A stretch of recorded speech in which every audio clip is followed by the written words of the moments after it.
তুমি জানা মা দেউতাই কিমান কষ্ট কৰে তোমাৰ কাৰণে। এনেকুৱা যাতে পঢ়াৰ প্ৰতি নিচা হৈ যায় যে ৰাতি 12টাত চেতন পোৱাৰ পিছতো মই পঢ়াত বহো। নিজৰ মা দেউতাক যদি মৰম কৰিব নোৱাৰা বেলেগক কেনেকৈ মৰম কৰিবা? সেই ডাইলগবিলাক। নমস্কাৰ। যিসকল ছাত্ৰ ছাত্ৰী বা যিসকলৰ ল'ৰা ছোৱালী বা যিসকলৰ ভাই ভণ্টি বা ফ্ৰেণ্ডে এবাৰ মাধ্যমিক আৰু উচ্চ মাধ্যমিকৰ ফাইনেল পৰীক্ষা দিব, সেইসকলৰ কাৰণে আজিৰ ভিডিঅ'টো। বহুত ছাত্ৰ ছাত্ৰীয়ে মোক ফোন কৰি কয় বা এনেও কয় যে ছাৰ পঢ়িব মন নাযায়, এনেকুৱা পৰিস্থিতি হৈছে, পঢ়াত বহিলে পঢ়া নহয়, কি কৰোঁ? পৰীক্ষা আহি গৈছে, বহুত পঢ়া বাকী আছে, নাৰ্ভাছ ফিল কৰি আছোঁ। ইমানবোৰ ল'ৰা ছোৱালীক ক'ব পৰা নাই, তাৰ কাৰণে মই ভিডিঅ' বনাবলৈ বাধ্য হৈছোঁ। গতিকে মনোযোগেৰে ভালকৈ শুনিবা আৰু ভিডিঅ'টো যদি ভাল লাগে শ্বেয়াৰ কৰিবা। প্ৰথম অৱস্থাত তুমি ৰিয়েলাইজ কৰাচোন, কি ৰিয়েলাইজ কৰিবা যে তুমি ইমান দিনে কি কৰিলা? কি কৰিলা তুমি ইমান দিনে? অলপ ৰিয়েলাইজ কৰা। ভিডিঅ'টো ষ্টপ কৰি অলপ ৰিয়েলাইজ কৰা। ইমান দিনে কি কৰিব লাগে? কি কৰিলোঁ? মোৰ দায়িত্ব কি? মোৰ কৰ্তব্য কি? আৰু চবতকে ষ্টুডেণ্ট লাইফৰ ডাঙৰ কৰ্তব্য হৈছে পঢ়া শুনা কৰা, তাৰ লগতে মাক দেউতাৰ সেৱা কৰা, সহায় সহযোগিতা কৰা। আৰু তুমি কি কৰিছা? ৰিয়েলাইজ কৰা।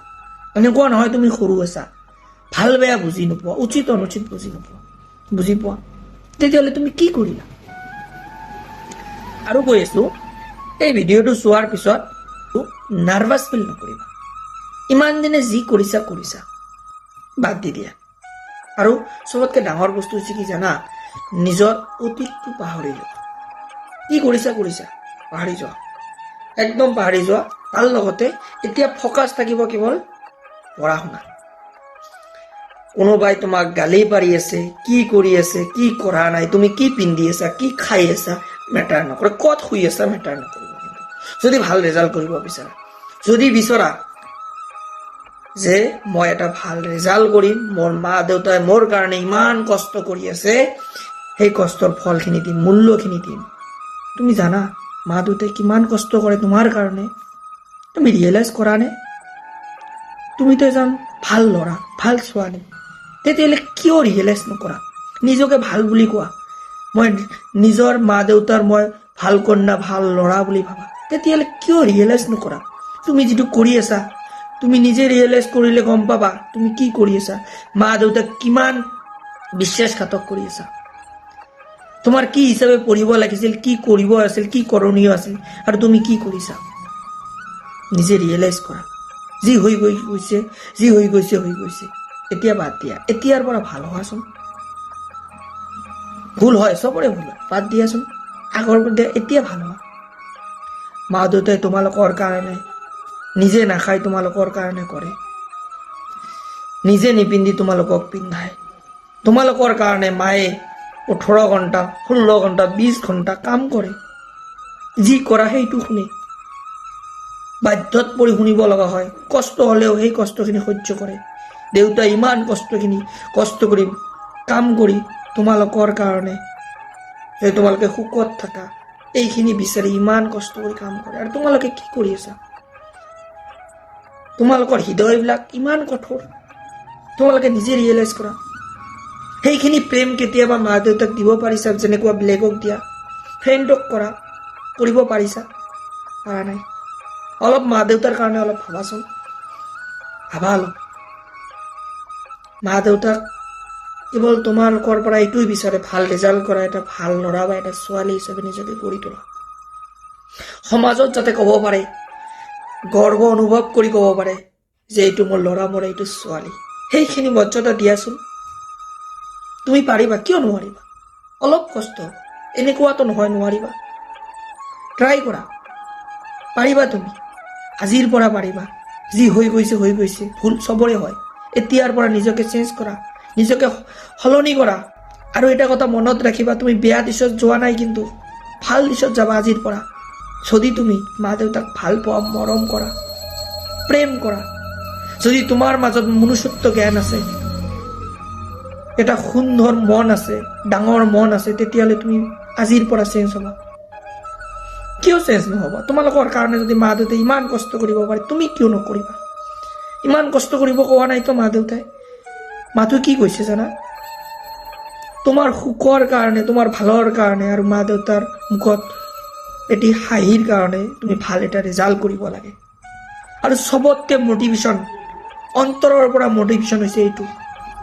আজি যদি মই তোমালোকক মটিভেশ্যন দিওঁ, দুদিন এদিন থাকিব, তাৰপিছত নোহোৱা হৈ যাব। কিন্তু এই মা দেউতাৰ যি মটিভেশ্যন, এইটো চিৰদিন। তোমালোকে যেতিয়ালৈকে তোমালোকৰ এক্সাম নহয়, জীৱনত যেতিয়ালৈকে তুমি নিজকে ভাল হিচাপে প্ৰতিষ্ঠিত কৰিব নোৱাৰিবা, সেই মটিভেশ্যনটো থাকিবই লাগিব। তুমি পাৰিবা, কিয় নোৱাৰিবা? ইমান সৰু সৰু মানুহে যদি ইমান ডাঙৰ কাম কৰিব পাৰে, তুমি কিয় নোৱাৰিবা? তোমাৰ মাজত সেইখিনি এবিলিটি আছে, যোগ্যতা আছে। গতিকে আজিৰ পৰা নিজকে অলপ চেঞ্জ কৰা, ভাল হ'বলৈ বিচৰা। মা দেউতাৰ কাৰণে অলপ ভাবা। মা দেউতা তোমালোকক ইমান কষ্টকে পঢ়াইছে, ইমান কষ্টকে ডাঙৰ দীঘল কৰি আছে। অলপ মা দেউতাৰ কাৰণে ভাবা, তোমাৰ নিজৰ কাৰণে ভাবা। মোবাইলটো কম ইউজ কৰা, দূৰত থাকা। নিজৰ ফ্ৰেণ্ড চাৰ্কলৰ পৰা এইকেইদিন 2 মাহ তোমাৰ ফ্ৰেণ্ড চাৰ্কলৰ পৰা দূৰত থাকা। পাৰিবা, কষ্ট হ'ব, কিন্তু কষ্টৰ ফল মিঠা আমি জানোনে নাই? তেতিয়াহ'লে কিয় নোৱাৰিবা? আৰু নিজৰ মনক কণ্ট্ৰল কৰা। 2 মাহ কণ্ট্ৰল কৰা, 2 মাহ কণ্ট্ৰল কৰা। 2 মাহ নিজৰ মনক কণ্ট্ৰল কৰা, নিজৰ মা দেউতাৰ কাৰণে, নিজৰ ভালৰ কাৰণে কণ্ট্ৰল কৰা। প্ৰথম অৱস্থাত কি কৰিবা তোমালোকে, যে যিসকলে তোমাৰ পঢ়াৰ পৰা দূৰত লৈ গৈ আছে, সেইসকলক ত্যাগ কৰা। লাহে লাহে ত্যাগ কৰা, একবাৰে নোৱাৰিবা, লাহে লাহে ত্যাগ কৰা। তাৰ লগতে তোমালোকৰ টাৰ্গেট এটা ফিল আপ ৰাখা, প্ৰতিদিনে টাৰ্গেট এটা ৰাখা। কাৰণ তোমালোকে যদি ডেইলি টাৰ্গেট যদি ফিল আপ কৰিব নোৱাৰিবা, তোমাৰ ডাঙৰ টাৰ্গেট কেনেকৈ ফিল আপ হ'ব? ছাকচেছ কেনেকৈ পাবা? সৰু টাৰ্গেট এটা যদি ফিল আপ কৰিব নোৱাৰা, ডাঙৰ টাৰ্গেট কেনেকৈ ফিল আপ হ'ব? ছাকচেছ কেনেকৈ হ'ব? আৰু পৰীক্ষাৰ 60 দিন আছে, দিনৰ ভিতৰত 10 দিন 15 দিন এনেই যাব। আজি এইটো প্ৰব্লেম, কালি এইটো প্ৰব্লেম, এনেই যাব। 50 দিন ধৰি লোৱা, 50 দিনৰ ভিতৰত তোমাৰ ভাল ৰিজাল্ট কৰিবই লাগিব। গতিকে কি কৰিবা, তোমালোকৰ যি 6টা ছাবজেক্ট আছে, লেচনবিলাক তোমালোকে আগত হিচাপ কৰা। কিমানটা লেচন? 6টা ছাবজেক্টত 60টা, 70টা, 50টা। তাৰ ভিতৰত কিমানটা তোমাৰ লেচন ভালকৈ হৈছে, আৰু কিমানটো তোমালোকৰ ৰিভিজন দিব লাগে। আৰু ৰিভিজন বহুত মেটাৰ কৰে। কিন্তু কিমানটা লেচন তোমাৰ হৈছে, টপিক হৈছে, তাৰপিছত তোমাৰ যিকেইটা লেচন বা টপিক হোৱা নাই, এই 50 দিনৰ ভিতৰত তোমালোকে এটা কি কৰা, যে মই দিনত এইকেইটা লেচন পঢ়িব লাগিব। আৰু তাৰ লগতে খালি লেচন পঢ়িলে নহ'ব, ৰিভিজন দিব লাগিব। আগৰ যিখিনি পঢ়িছে সেইখিনি ৰিভিজন দিব লাগিব, নহ'লে কিন্তু ছাকচেছ হ'ব নোৱাৰিবা। ৰিভিজন বহুত মেটাৰ কৰে। বহুত ল'ৰা ছোৱালী আছে, চব কমপ্লিট, পিছত যেতিয়া ৰিভিজনত বহে তেতিয়াহ'লে 50%, 60% ৰিভিজন নহয়। কি হ'ল তেতিয়াহ'লে পঢ়ি পিনি? গতিকে ৰিভিজন মেটাৰ কৰে। যদি 8 ঘণ্টা পঢ়া, 10 ঘণ্টা পঢ়া, 3 ঘণ্টা ৰিভিজন দিবা। ঘণ্টাটো মেটাৰ নকৰে, মেটাৰ কৰে তোমাৰ টাৰ্গেটটো, যে মই আজি 2টা লেচন ৰিভিজন দিম, এই 2টা লেচন পাহৰি গৈছোঁ, ৰিভিজন দিম। আজি মই 3টা লেচন পঢ়িম। এনেকুৱা টাৰ্গেট থাকিব লাগিব। 50 দিনৰ টাৰ্গেট থাকিব লাগিব। 10 দিন এনেই ৰাখি দিবা, বিভিন্ন অসুবিধাৰ কাৰণে কি হ'ব পাৰে। সেইকাৰণে 40 দিনৰ ভিতৰত মই চিলেবাছ কমপ্লিট কৰিম আৰু ৰিভিজন কমপ্লিট কৰিম। এনেকুৱাকৈ টাৰ্গেট এটা বনাই দিয়া আৰু সেই হিচাপে চলা। যদি তুমি এদিনৰ টাৰ্গেট ফিল আপ কৰিব পাৰিছা, ছাকচেছ হ'ব পাৰিছা, তেতিয়াহ'লে এনেকুৱা যদি 10 দিন যদি ছাকচেছ হ'ব পাৰিছা, তেনেহ'লে 100% তুমি ভাল ৰিজাল্ট কৰিবা। আৰু যদি ছাকচেছ হ'ব পৰা নাই, নিজৰ এদিনৰ টাৰ্গেট যদি ছাকচেছ হ'ব নোৱাৰা, বাকী টাৰ্গেট কেনেকৈ ছাকচেছ কৰিবা? তুমি ৰিয়েলাইজ কৰাচোন। সৰু এটা কাম কৰিব নোৱাৰা, ডাঙৰ কাম কেনেকৈ কৰিবা? কেনেকৈ কৰিবা? গতিকে যেতিয়া পঢ়িব মন নাযাব, ডিমোটিভেট হ'বা, মা দেউতাকৰ কথা ভাবিবা। অলপ মোটিভেশ্যন ভিডিঅ' চাবা, আধা ঘণ্টা মোটিভেশ্যন ভিডিঅ' চাবা। আৰু তুমি কিয় নোৱাৰিবা? কিয় নোৱাৰিবা কোৱাচোন? নিজকে কোৱেশ্চন কৰাচোন, কিয় নোৱাৰিম মই? বেলেগে যদি পাৰে, মই কিয় নোৱাৰিম? বেলেগতকৈ মই বেছি শক্তিশালী। খালি জাষ্ট পঢ়িব লাগে, মনটোক পঢ়াত ৰাখিব লাগে আৰু মনটোক কণ্ট্ৰল কৰিব লাগে। তেতিয়াই মনক কণ্ট্ৰল কৰিব পাৰিলে চব কৰিব পাৰিবা। আৰু বহুতে কয় মই পাহৰিলোঁ। কিয় পাহৰিলোঁ? নপঢ়িলেতো পাহৰি যাবা, 2বাৰ 3বাৰ পঢ়িলা, তাৰপিছত নিলিখিবা, পিছত গৈ পাহৰি গ'লা, পাহৰিতো যাবা। বহুতে কয় ছাৰ পাহৰি যাবা। তুমি আগৰ পৰা পঢ়া নাই, নপঢ়ি এনেকুৱা অৱস্থা হৈছে, তোমাৰ স্মৃতিশক্তি লাহে লাহে নোহোৱা হৈ গৈ আছে। তেতিয়া কেনেকৈ পাৰিবা? প্ৰথম 5 দিন অলপ কষ্ট হ'ব, তাৰপিছত লাহে লাহে তোমাৰ স্মৃতিশক্তি কি হ'ব? বাঢ়ি যাব, ব্ৰেইনটো চাপ হ'বলৈ ধৰিব। আৰু ব্ৰেইনটো ভাল ৰখাৰ কাৰণে তুমি কি কৰিবা? মধু খাবা, মধু বহুত মেটাৰ কৰে। আৰু গৰম পানী খাবা বহুত, ষ্টুডেণ্টৰ কাৰণে বহুত এইটো।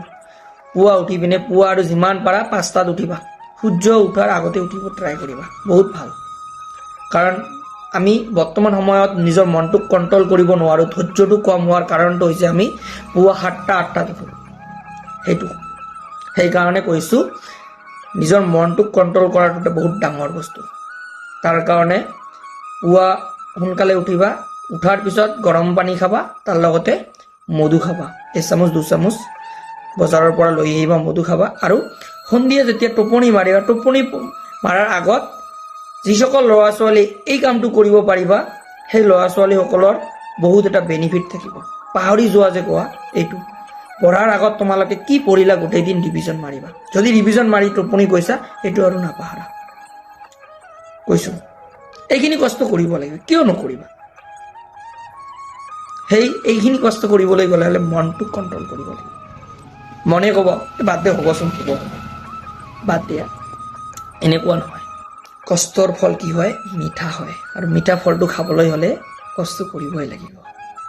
ছাকচেছ এনে নহয়, হৈছে। গতিকে যিখিনি মই কথা ক'লোঁ, প্ৰথম কাম হৈছে কি কৰিবা? আজি ৰিয়েলাইজ কৰা, অকলে আধা ঘণ্টা ভাবি ৰিয়েলাইজ কৰা। তাৰপিছত যিখিনি কৰিছা এইখিনি চব ত্যাগ কৰি দিয়া। বাদ দিয়াৰ পিছত তুমি কি কৰিবা? নিজৰ মা দেউতাকৰ কথা ভাবা, নিজৰ মা দেউতাৰ কথা অলপ ভাবা। ভাবাৰ পিছত যিসকল ল'ৰা ছোৱালীয়ে বা যিসকল ফ্ৰেণ্ডে বা যিসকল পৰিৱেশে মোবাইল তোমাক পঢ়া শুনাৰ পৰা দূৰত লৈ গৈ আছে, সেইসকলক ত্যাগ কৰা। আৰু ত্যাগ কৰিবলৈ হ'লে মনটোক কণ্ট্ৰল কৰিব লাগিব। ত্যাগ কৰা আৰু পঢ়াত ফ'কাছ কৰা। এনেকুৱা যাতে পঢ়াৰ প্ৰতি নিচা হৈ যায় যে ৰাতি 12টাত চেতন পোৱাৰ পিছতো মই পঢ়াত বহোঁ, এনেকুৱা আহি যায়। মোৰ ভাল ৰিজাল্ট কৰিব লাগিব, মোৰ মা দেউতাৰ সন্মান মই ৰক্ষা কৰিবই লাগিব। মা দেউতাক এটা প্ৰতিশ্ৰুতি দিয়া, পাৰিবানে? মা দেউতাক প্ৰতিশ্ৰুতি দিব, মা দেউতাৰ পৰাতো বহুত প্ৰতিশ্ৰুতি লোৱা, তুমি পাৰিবানে? দিয়া না। নিজৰ মা দেউতাক যদি মৰম কৰিব নোৱাৰা, বেলেগক কেনেকৈ মৰম কৰিবা? সেই ডাইলগবিলাক যে দিয়া, তোমাক ইমান সুখ দিম, এইটো কৰিম, নিজৰ মা দেউতাৰ কাৰণে এইখিনি কৰিব নোৱাৰা, বেলেগক কেনেকৈ সুখ দিবা? সেইবিলাক ডাইলগ হয়নে? গতিকে যিকেইটা মই কথা ক'লোঁ ভালদৰে শুনা আৰু পঢ়াৰ প্ৰতি গুৰুত্ব দিয়া। মই লাগিলে পিছত আৰু এটা ভিডিঅ' বনাম। সময় নাই, তোমালোকে পঢ়া, নিজৰ টাৰ্গেট ৰাখা আৰু টাৰ্গেট হিচাপে পঢ়া।